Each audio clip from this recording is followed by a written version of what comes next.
Hi everybody, Saiji Dan, and way back there, Cy Miles.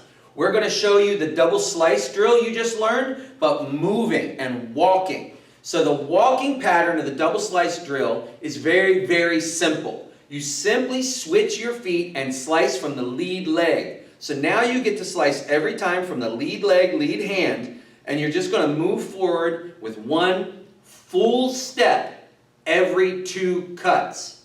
Now, having said that, the first thing I want to do is show you what that looks like, and then I want to show you the primary limitation of this. The first thing is, Cy Miles, will you please put your right foot forward? And we're going to do slice down and slice across. Ready? Slice down and across.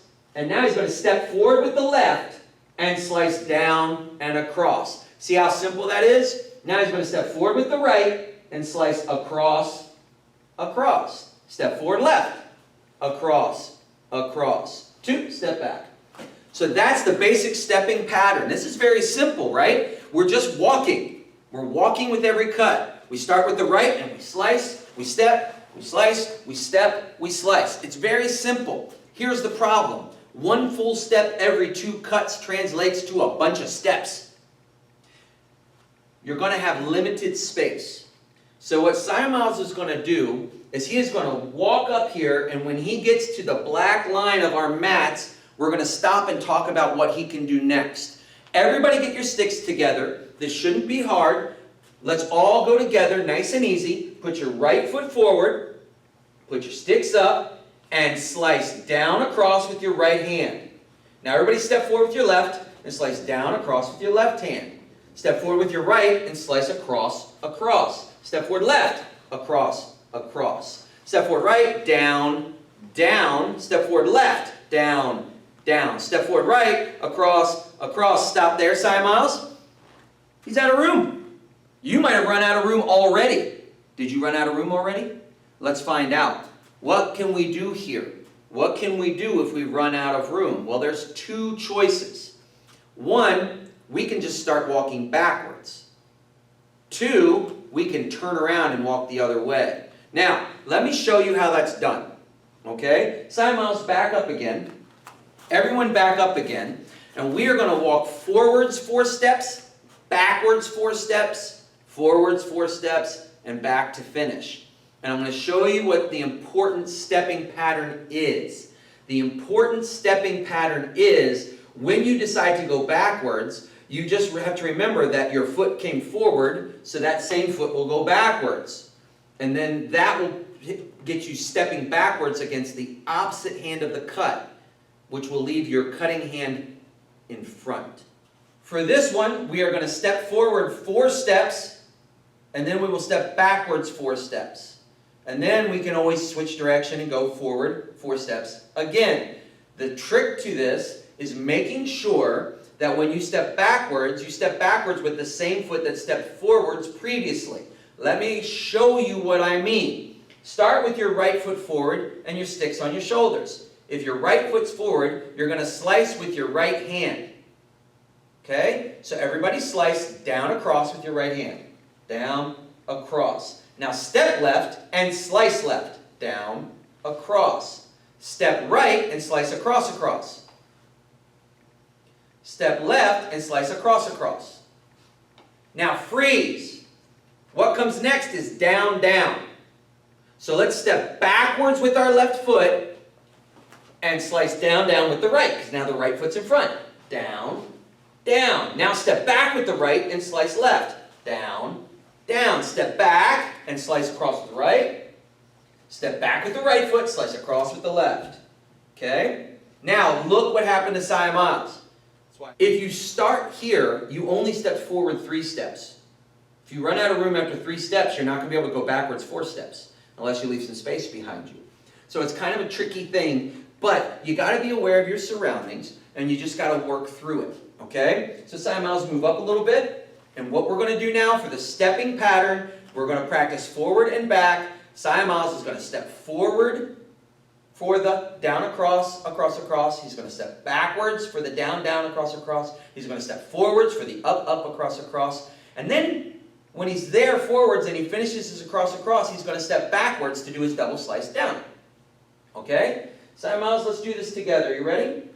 Everybody get your feet up. Work with Cy Miles. Your right foot's forward. So, go down, across, step, down, across, step, across, across, step, across, across, step back, down, down, step back, down, down, step back, across, across, step back, across, across, step forwards, up, up, step forwards, up, up, step forwards, across, across, step forwards, across, across, step back, double slice down with that smooth follow-up.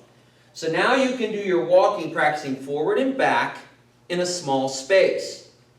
Okay, let's talk about the other option. Cy Miles, come out to this blue square right here and face me.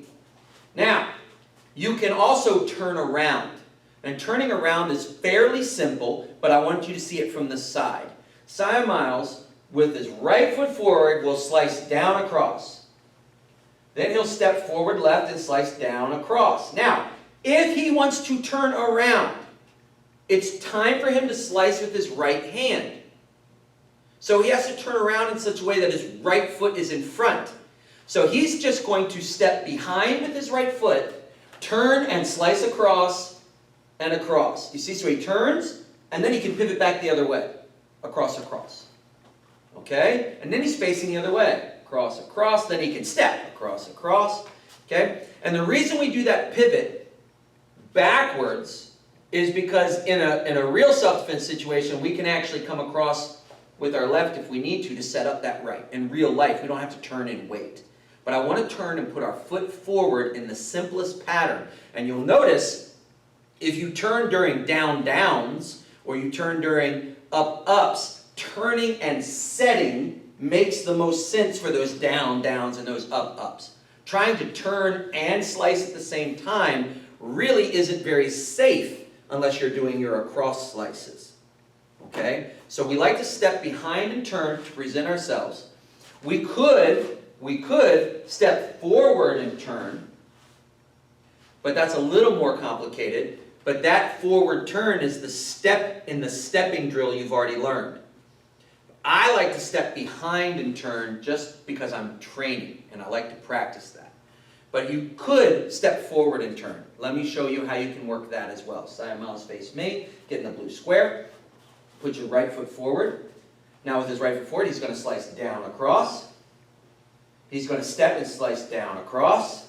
And now to turn, he could do a cross step. Cross over right and turn.